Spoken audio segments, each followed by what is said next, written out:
Olá para você que acompanha Notícias Agrícolas, estamos de volta direto aqui da FEMAGRE em Guaxupé e a gente vai falar um pouquinho aqui de sustentabilidade na cafeicultura agora.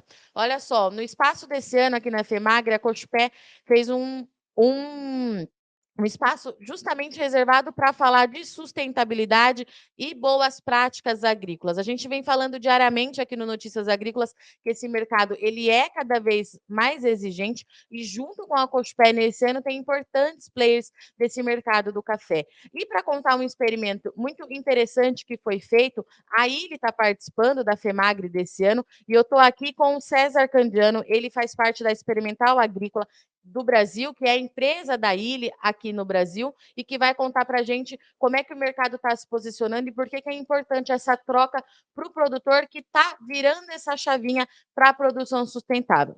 César, o espaço lá da Fazendinha, como a Cochupé chamou lá a área de sustentabilidade, é de fato uma das atrações da FEMAGRE 2023 e vocês têm apresentado lá soluções sustentáveis para o produtor, que vai muito de encontro, que a gente tem observado, que a própria Ilha tem falado com a gente no Notícias Agrícolas, que já é uma realidade. Como é que é por parte da Ilha essa busca por sustentabilidade e cafés produzidos com boas práticas agrícolas? Bom dia, Virgínia, muito obrigado pelo convite. Antes de tudo, lembrar que para a Ilha, não só é interessante a gente ter café de boa qualidade, mas também saber como que esse café foi produzido, né? Então, em termos da parte social, em termos da parte ambiental, também a parte econômica do produtor, e aí vem, a gente normalmente visita todos os produtores que fornecem para a gente, avaliando a propriedade, fazendo uma verificação, identificando se esse produtor, além de fazer a boa qualidade que nós já reconhecemos, tem também boas práticas agrícolas na propriedade e os cuidados relacionados às pessoas e ao meio ambiente também. E César, a gente tem observado nos maiores players desse mercado que o produtor que não tiver essas boas práticas, não virou essa chavinha ainda, pelo que eu acompanho, felizmente uma boa maioria, né, já virou essa chavinha, já tem se voltado para essa produção sustentável, mas quem não estiver dentro disso não atende esses grandes mercados. E a gente está falando da Ilha, uma das principais compradoras do café do Brasil e que manda esse café aí mundo afora. É isso mesmo? A realidade para a Ilha hoje é essa? Sim, exatamente, Virgínia.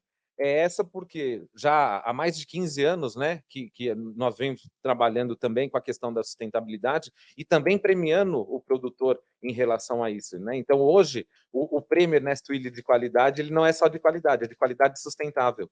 Também buscando os produtores exatamente nessas questões que envolvem o trabalho bem feito dentro da propriedade. E as boas práticas agrícolas é um dos temas que nós avaliamos também quando nós visitamos o produtor. E dentro das boas práticas agrícolas, elas levam também a segurança do alimento. Né? A gente ter um alimento, o café, no nosso caso, um alimento seguro para o nosso consumidor, já que nós somos torrefadores e levamos esse café para a mesa do consumidor final no mundo inteiro, seja restaurante, seja uma cafeteria, um hotel e assim por diante. Então, a nossa preocupação nessas questões é muito grande, já fazem muitos anos que nós trabalhamos nisso, e nesse caso específico desse ano, o que nós viemos trazer aqui é uma preocupação que a gente tem em relação a essas questões do resíduo do glifosato. Né? Porque muitas vezes o produtor achava que não haveria problema ele trabalhar com a aplicação do glifosato, mesmo que sendo bem antes da colheita, e o nosso trabalho na prática mostrou que não, que ele deve atuar em cima das boas práticas para que para não haver o resíduo no grão posteriormente, quando ele já tivesse sido colhido. Então, era aí que eu queria chegar com você. Essa questão do glifosato, a gente sabe que ela traz muita polêmica, né, César? Porque o produtor, eu acho que é quem fica mais confuso diante de tudo isso. Então, pelo que eu entendi, vocês fizeram um experimento de longa duração, acompanharam por diversos períodos da safra para entender qual é o melhor momento de aplicação. É isso? Conta para a gente melhor como é que foi feito isso junto ao produtor, que é inclusive o Gui Carvalho, que todo mundo conhece, faz um trabalho muito sério aqui em Minas Gerais. Mas conta para a gente como é que foi esse processo desse estudo. Na realidade, tudo começou lá atrás, em 2012, né? Quando o LMR, que é o limite máximo de resíduo aceito do glifosato, foi modificado na comunidade europeia. E a partir disso, com esse limite sendo abaixado e ficando mais restritivo para nós, como produtores, começaram a haver análises feitas lá na Europa, na Itália, no nosso caso, aonde esse resíduo estava excedendo o que seria o LMR, o máximo de resíduo. Isso chamou a nossa atenção, né? Porque lotes de altíssima qualidade apresentavam esse resíduo e não poderiam ser trabalhados e comercializados. Nesse momento, a gente começou a fazer análise também aqui no Brasil. Aí ele já analisa os resíduos, né, de todos os defensivos que a gente utiliza na cafeicultura há muitos anos. Mas nesse momento chamou a atenção e nós começamos a fazer análise aqui no Brasil também. E dentro dessas análises, os produtores que haviam tido problema, nós visitamos e conversamos com ele para tentar identificar se haveria algum motivo específico que traria esse resíduo mais alto. E teve até produtor que comentou: César, mas eu apliquei a última vez há 80 dias, há 90 dias antes de eu colher, sendo que o período de carência, que é o período que vem na bula do produto entre a aplicação e a colheita, é de 15 dias. Ou seja, teoricamente, ele realmente estava certo, estava fora do período, o que é uma boa prática agrícola. Mas, mesmo assim, por que ele teve o resíduo? E aí, conversando com o Gui, um dia nós nos encontramos e conversando com ele, eu comentei isso, e ele comentou comigo: Ué, César, mas existe um pico de absorção de nutrientes que é na fase de enchimento e desenvolvimento de grãos. Eu falei: e realmente, esse pico é uma época que o produtor também está usando, está controlando o mato. O controle do mato através de herbicida é uma ferramenta muito importante para o produtor também. E o glifosato é um dos princípios ativos muito utilizados, né? Aí, então, nós resolvemos fazer esse estudo com as épocas de aplicação, variando cada parcela em 15 dias. Então, nós começamos aplicações desde 210 dias antes da colheita até 51 dias antes da colheita. E qual foi nossa surpresa? Sem utilizar as boas práticas agrícolas, o pico o maior nível de resíduos aconteceu entre 51 dias e 147 dias antes da colheita. O que coincidia com aquele produtor que me falou que devia ter alguma coisa errada. E nesse momento, então, a gente falou: opa, esse é um dado importante. Se o produtor não proteger as plantas de café quando ele estiver usando o glifosato nessa época, esse resíduo pode sim ir parar no grão, né? Esse foi o primeiro ponto que chamou muito a nossa atenção. Então, o que nós recomendamos hoje para o produtor? Se ele for trabalhar, principalmente produtor de montanha, né? Não trabalhar com mato alto, porque quando ele aplica com mato alto, ele levanta a lança de aplicação, o que não atinge o mato vai atingir o pé de café, vai passar e vai atingir o pé de café. E ele sendo um produto sistêmico, ele vai circular na planta e pode chegar no grão. Então, esse é um primeiro ponto. Se ele precisar usar nessa época, trabalhe preferencialmente com mato baixo. Se for trabalhar com mato alto, que pode ser interessante, porque se o mato estiver tombado, ele vai segurar esse controle por mais tempo, ele deve antes deitar esse mato, para poder trabalhar com a aplicação bem baixinha, para que não exista tanta influência do vento levar o que sai ali da aplicação e atingir a barra do pé de café. Trabalhar com bico espuma e também com o que a gente chama de chapéu de Napoleão, que é uma proteção sobre o bico que não deixa a cauda de aplicação sair dessa parte de baixo, né? E aí, se você falar: então o produtor mecanizado não tem problema. Tem problema também, né? Regulagem de equipamento, vem as boas práticas agrícolas novamente. Regular o equipamento para que caia o volume de cauda correto. Seguir a recomendação agronômica em termos de quantidade que deve ser usada daquele produto. Não aumentar a dose do glifosato para alguns matos que são resistentes a ele. Então, escolher, junto com o seu agrônomo, junto com o seu técnico, os produtos específicos para não aumentar a dose do glifosato, e sim atingir uma folha larga, uma folha estreita que seja resistente com um produto específico, né? Também. Outro ponto que é muito importante na aplicação mecanizada, os aplicadores eles têm uma cortina de proteção na asa, que faz a parte de baixo do pé de café, e também na parte central, que faz a entrelinha do café. Essa cortina, muitas vezes, ela rasga e o produtor não repõe ela. não coloca ela novamente. E aí qualquer vento que bate por baixo do pé do aplicador de herbicidas leva essa névoa de aplicação e atinge também as plantas de café. Então é muito importante o produtor fazer a regulagem do equipamento, fazer a manutenção de bicos, né? E também dessa cortina, e principalmente também evitar o uso de alta pressão no pulverizador.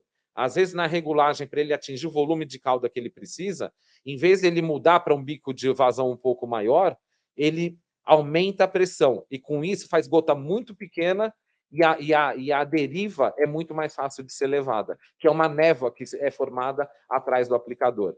E também, nos aplicadores mecanizados, colocar uma barra logo na frente do aplicador, uma barra ou de ferro ou de madeira, deitando esse mato quando ele estiver mais alto também. Ok? Para quê? Para que ele deitado, o aplicador possa trabalhar baixo e, com isso, sofrer menos interferências ali de vento que possa levar essa cauda de aplicação a atingir o pé de café. E também trabalhar com metodologias alternativas, né? Como roçada, o uso da trincha, que é muito importante para reciclar nutrientes também, e aí, então, aplicar o herbicida com um mato mais baixo, onde o risco de deriva é menor. César, agora que você já deu essa aula para a gente aqui, imagina, era para isso mesmo, para o nosso produtor entender passo a passo. Vamos voltar um pouquinho, eu queria que você falasse de novo, então, qual que é o período que é mais favorável para ele fazer a aplicação, porque normalmente eles usam agora, né, no período de chuva. Eu queria que você falasse de novo essa janela de dias antes da colheita, pode ser? Nós fizemos um segundo trabalho, que foi de aplicações mais próximas à colheita, com boas práticas agrícolas e sem boas práticas agrícolas. Sem boas práticas agrícolas, com 45 dias antes da colheita, foi o único que realmente o risco foi maior de contaminação. E nessa época que a gente está agora, que é essa época de desenvolvimento de grãos, de enchimento de grãos, entre 51 dias e 147 dias, foi onde o trabalho mostrou que pode existir o maior risco de chegar ao grão caso o produtor não tenha esses cuidados que eu comentei, entre 51 dias e 147 dias antes da colheita.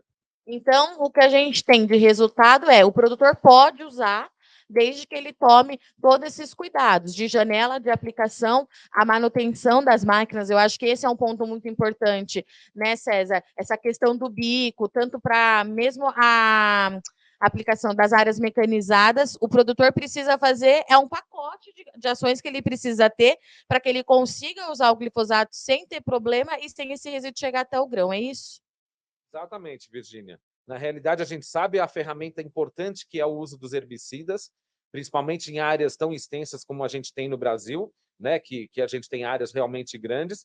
Então, não utilizar não seria a questão, mas se puder evitar esse período agora que nós comentamos, aí ele diminui bastante o risco dele. Porém, havendo a necessidade, ele precisando utilizar, utilize com as boas práticas agrícolas. Não esquecer de tentar trabalhar nessas condições que eu acabei de comentar agora há pouco. Zé, só para a gente encerrar, a gente sabe que tem um limite, você me falou, explicou antes, tem um limite global, mundial, que é aceito pela ILE, dessa questão do resíduo, e que ele é bem baixo, de fato. Queria que você explicasse um pouquinho sobre isso. Esse resíduo ele existe para todos os defensivos que a gente utiliza na lavoura. Todos os defensivos agrícolas, cada um com o seu prazo. Né?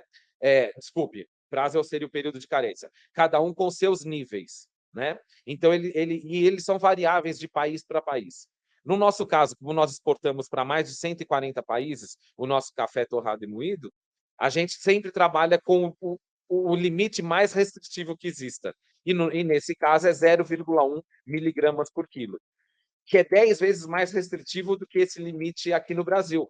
Só que nós exportamos muito do nosso café, seja Estados Unidos, seja Europa, seja Japão, né? Então, sempre a ILE vai trabalhar com o menor resíduo que existe mundialmente para qualquer um dos defensivos que são utilizados. E nós analisamos todos os lotes de café que nós compramos. César, para a gente encerrar, então, queria que você deixasse uma mensagem da Ilha, porque eu acredito que vocês entregaram esse experimento, mas que a Ilha vai continuar estudando. Você já trouxe para a gente que isso é um trabalho de anos feito pela Ilha, pela ILE, mas para o produtor, para ele de fato virar essa chavinha, né, César? A gente trouxe uma pauta importante hoje do glifosato, que pode usar sim, desde que tenha todos esses cuidados. Isso é ciência e pesquisa aplicada, vocês estudaram isso, mas deixar essa mensagem para o produtor, que esse mercado, ele de fato, ele é cada vez mais exigente. Quando a gente fala em exigente, a gente não fala só em qualidade na xícara, né, César? Exato, Virginia. Meu recado para o produtor é que tudo muda, né? Então, condições que a gente imaginava há 15, 20 anos atrás que não seriam um problema, hoje elas passam a ser problemas e vice-versa também. Coisas que talvez eram problemas, nós encontramos soluções que criaram condições que hoje não são mais problema. Então, o que eu digo para o produtor? Quando a gente leva algum tipo de informação para ele e que isso cause um certo desconforto nele, pense nela da maneira positiva. Pense nela como o nosso consumidor pensaria, né? Porque, na realidade, nós somos consumidores do nosso produto também. Então, uma vez que a gente identifica esse problema e que a gente recomenda ao produtor algumas adequações, essas adequações recomendadas, elas devem ser levadas a sério pelo produtor como um processo de melhoria contínua, como algo que realmente vai fazer com que ele também se perpetue no mercado, continue vendendo para ele, para outras torrefadoras também, outras empresas, e que o nosso consumidor final lá na frente, a hora que ele estiver tomando a xicrinha de café dele, ele continue seguro com o que ele está fazendo e feliz por estar tomando um café e conversando com seus amigos e clientes e assim por diante. Obrigada, César. Para você, então, que acompanha Notícias Agrícolas direto aqui da FEMAGRE, a gente teve uma aula com o César agora aqui da ILE, que trouxe para a gente toda essa questão do glifosato, que pode usar, o produtor consegue usar, desde que tenha esses cuidados que o César mencionou por aqui. É sustentabilidade na prática e que está envolvendo toda a cadeia cafeira do país a nível global, e o Brasil, como sempre, é vitrine para as outras origens produtoras. A gente precisa, de fato, estar sempre na ponta de lança desse mercado. Eu agradeço muito sua audiência e companhia, mas não sai daí que já já o Notícias Agrícolas está de volta, é rapidinho.